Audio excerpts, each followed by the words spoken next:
Chega ao Supremo un recurso de casación interposto contra os santuarios de Percebe.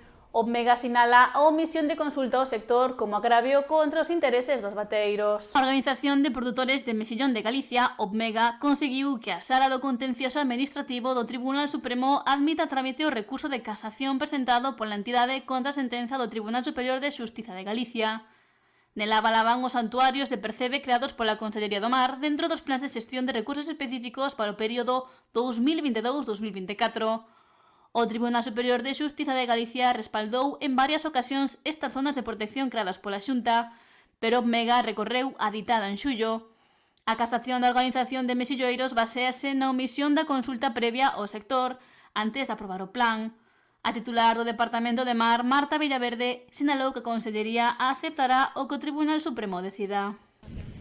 Somos coñecedores de que o Tribunal Superior de Xustiza aceptou ese recurso aceptouse ese recurso de casación interposto por Omega. No recurso de casación sabes que simplemente se entra na forma, a aplicación da norma, non se entra no fondo do asunto, e nos respectamos as sentencias e aceptamos os trámites xudiciais. Neste momento simplemente é unha aceptación dun recurso, me imagino que se valorará e se estudiará por parte do tribunal e establecerá unha sentenza que, como todas, serán respectadas por parte da Consellería e acatará o que a sentencia do tribunal decida.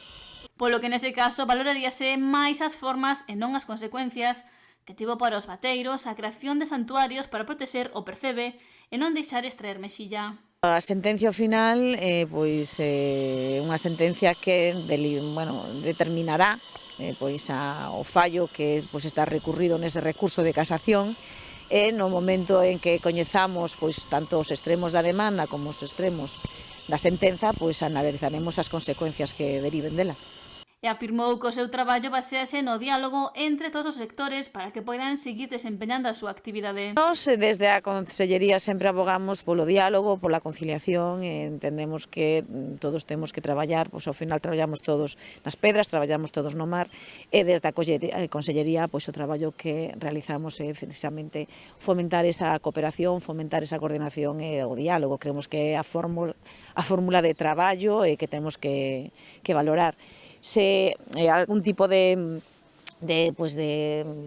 falta de entendimento ou descoordinación, nos como administración o que traballamos é intentando fomentar o diálogo e chegar a puntos de encontro donde todos poidan seguir traballando e facendo a súa actividade a máis rentable posible.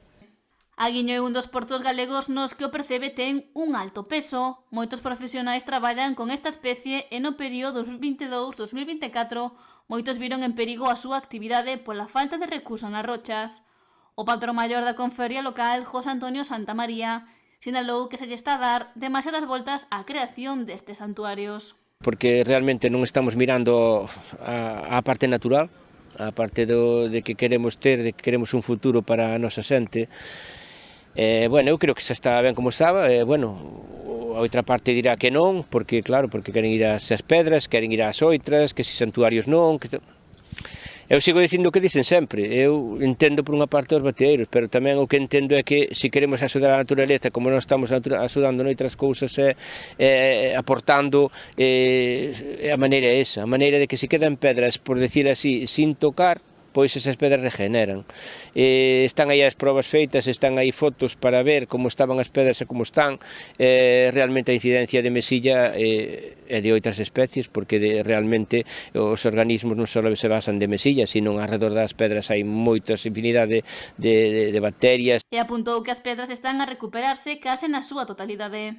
Entonces, de haber bastantes anos de nas ver así, nós pensamos, a nosa idea é dicir que se estaba ben como estaba, porque estábamos vendo un logro, sí que todos os logros queren o seu esforzo, sí, pero estábamos vendo un logro que nos iba a beneficiar a todos. Non digo a todos aos percebeiros, sino aos mariñeiros, aos bateeiros, a todos a nivel mar, porque sabemos todos como está o mar. E sería unha axuda moi grande, pero dentro do que hai, se a lei é así, nós temos que adaptar a ela, e esperar e mirar a ver que sucede. Despois tomaremos as nosas decisións e falaremos e daremos a nosa opinión, está claro.